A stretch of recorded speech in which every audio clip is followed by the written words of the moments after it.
Alright,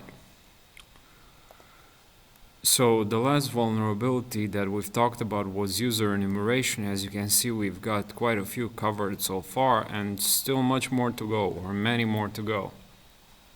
Now, today and in the next video, in the next two videos actually, we're going to talk about information leakage. First, we're going to look into the attacks, then into the defenses in the next video, and also two questions as we are used to. So let's actually start with the information leakage attacks. When an attacker targets your website, they will try to learn as much as possible about your stack so they can determine how it can be compromised. So yeah, and that's why I have Webalizer here as an extension to Google Chrome, which is one great way to see the technologies that are used by the website that you're actually currently visiting. So if your site unnecessarily exposes information about the technology it runs on, you're making life easier for them. An attacker has a wide variety of tools available to them when probing your site for vulnerabilities. Let's look at some of the ways you might be leaking information. So, as a parenthesis here, there are multiple ways. I mean, there are countless ways in which websites or web resources or assets leak information, and the developers and DevSecOps have a lot of, or DevOps have a lot of work to do to actually try to minimize this information leakage as much as possible. The first thing an attacker will try to figure out is what web server you're running on. So as we can see here in this situation, let's see if we have an information. So it says web frameworks Ruby on Rails, programming language Ruby. So that's what the Webalizer tells you about in this situation, and the language that it's written on. Many web servers describe this information in HTTP headers, which is a great advertising for the web server vendor, of course, but bad news for you. So in this situation, when I actually do, this is something that I find in about 90% of penetration tests. So this is actually a vulnerability that you have information leakage via response headers. Now, if you're doing bug bounties, this might not actually count as a vulnerability, but when you're actually doing pen tests, you're trying to secure the web server as much as possible, unlike when it comes to bug bounties, for example, in some situations. So here's another one, Microsoft IIS, but as I was saying, in penetration tests, you're trying to secure them as much as possible, especially if you're doing this on a frequent basis. So let's say that I have a penetration test for a client now, and I'm actually gonna do, because as they're updating or renewing their websites, their resources and everything, I'm actually gonna have another penetration test for them in maybe a couple of months or a couple of weeks, depending on how they want to do things. The first, so many web servers describe this information in HTTP headers, like I've said, which is great advertising for the web server. Of course, they do this by default. They want to advertise that they're talking about Apache or Nginx or whatever, but you should actually, if you're a developer, you should actually remove this from the response. Listing the web server in the HTTP headers does nothing for your users, of course, but will tell an attacker which exploit they can try. So if we have Apache 1323, this is extremely specific. If you still want to have something in your response when it comes to server, you can only have Apache. But still, that's not a solution. You should remove that header completely. Make sure you turn off this feature in your web server configuration, or even better, misreport the web server. URLs can also disclose information about the web server. So if you have extensions like PHP or ASPX, you're talking about Microsoft stuff, or IIS stuff, avoid paths ending with file extensions like PHP, JSP, or ASP, and design your website to use clean URLs without extensions.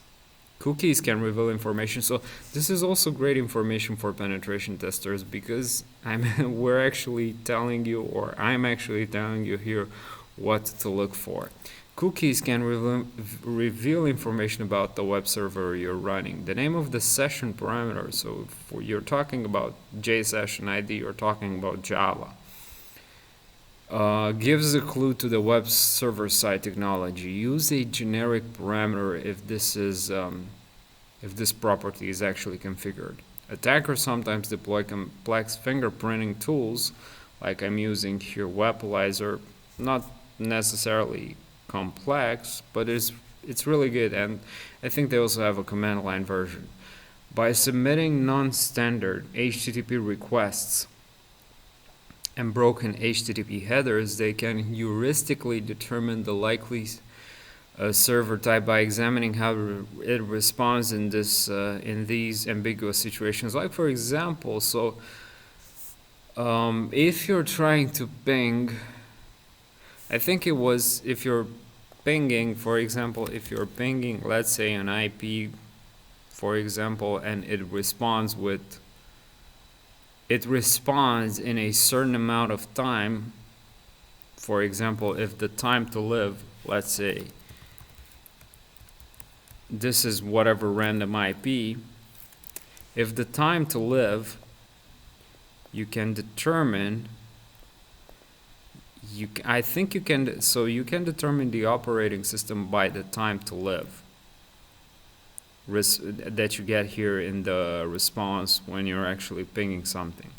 If the time to live is, in this situation, so it's 60, I believe this is Linux, and if it's 100 something, that's actually Windows. But correct me if I'm wrong. I may be wrong in this situation. So some web servers have plugins that will attempt to obscure this behavior. However, the simple measures that were already mentioned are generally enough to protect against automated attacks. Doesn't say much about what I was saying here, but still. Another location where your site is prone to leak sensitive information is error messages. And of course, as a developer, you would try to minimize or actually make the error messages as abstract or as generic as possible. So that's the word generic, because the error message does not have to reveal information about what you're using, like it does in this situation where the error is extremely explicit. So the opposite of explicit is generic. You want to make your error message as less explicit as possible. Make sure error messages are sanitized so that they don't reveal details about the data store, the paths, or the stack trace. It is important to have a generic, as I've said, HTTP 500 error message, and keep detailed reporting in server-side logs. And also make sure those logs are not available to the internet at large. This applies to AJAX responses too. So failed asynchronous HTTP responses will not generally be rendered in the browser, but if they return detailed debug information in JSON, a hacker will likely thank you.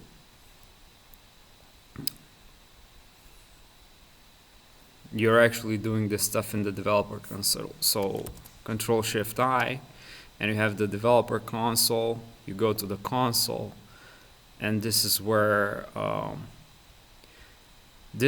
you will have a lot of AJAX responses. So in this situation, I think we have some issues here from vulners. I think vulners might be another extension that I have installed. Regardless, next.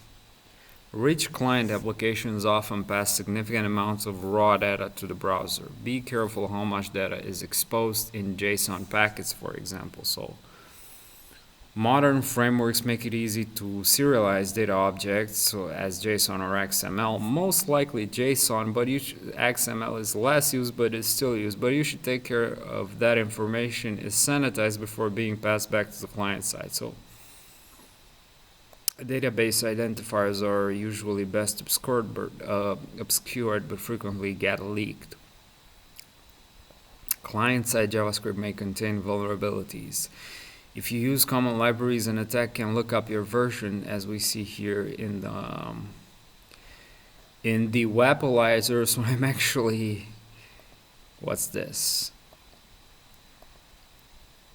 I'm actually doing sort of like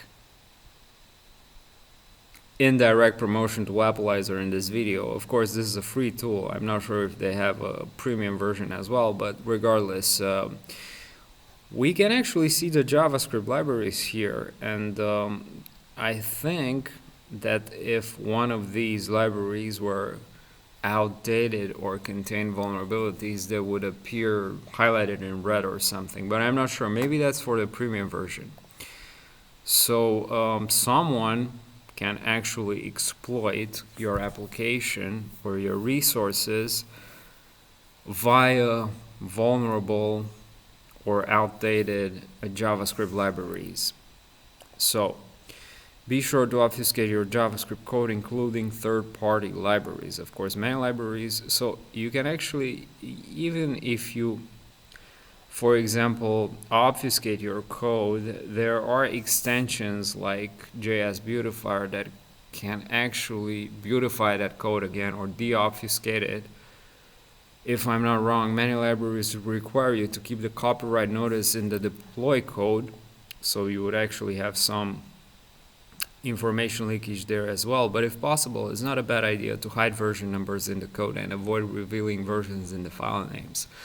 More than that, if, for example, and this is not here, if, for example, you have,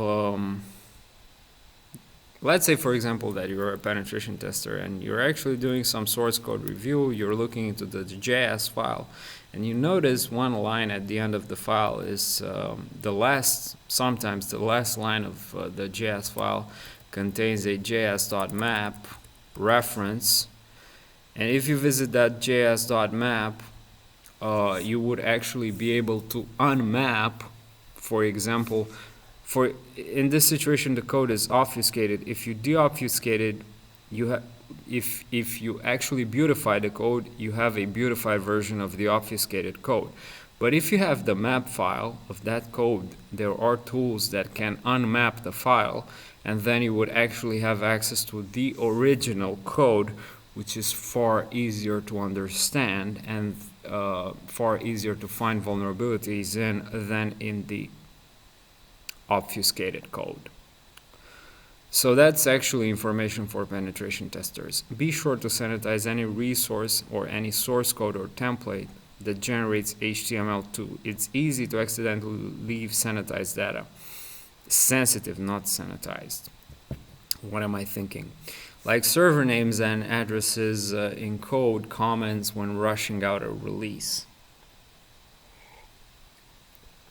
And that was me taking a sip of coffee. Using static analysis tools and performing code reviews will limit the likelihood of this happening. Ensure you strictly separate public and configuration directories, and make sure everyone on your team knows the difference. Accidentally making configuration data over HTTP is a gift to the hacker. Like, for example, env files, log files. Log files are not configuration files. So env files, I think, what else is there? It's PHP info files, even though those only at certain times reveal sensitive information, like YML files, YAML files, and I think there are dozens, if not hundreds, of configuration files, which still are available sometimes by mistake or by mistakenly providing inappropriate access controls or inappropriate access to the files. If you accept file uploads from your users, remember to scrub any potentially sensitive metadata as a courtesy. So, for example, you want to make sure to remove EXIF from images. Be careful not to leak location or personal details in active tags. This is all information leakage, so we have a lot of points here. Any data you send to the client side will be accessible to a user if it is not visible in a browser. This includes data that masks with style rules or put in hidden form fields. So again, any data you send to the client side will be accessible to the user if it is not visible, if it's not visible in the browser. To be honest, I am not completely sure what they are talking about here, but let's see. Data masking techniques.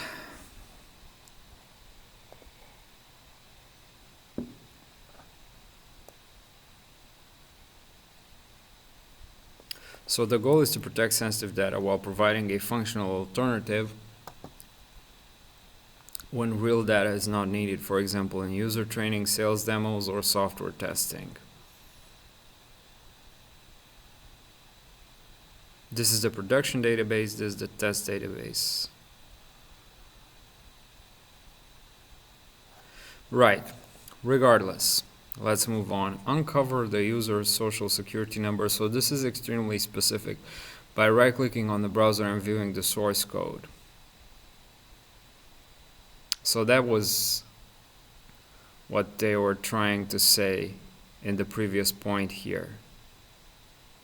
So any data, even so in this situation, any data you send to the client side will be accessible to the user if it is not, even if it's not visible in the browser, like for example visible in your user interface.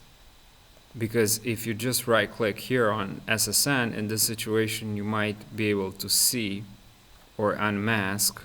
This is masked, but if you right click for example here, it will actually be unmasked. Let's see if this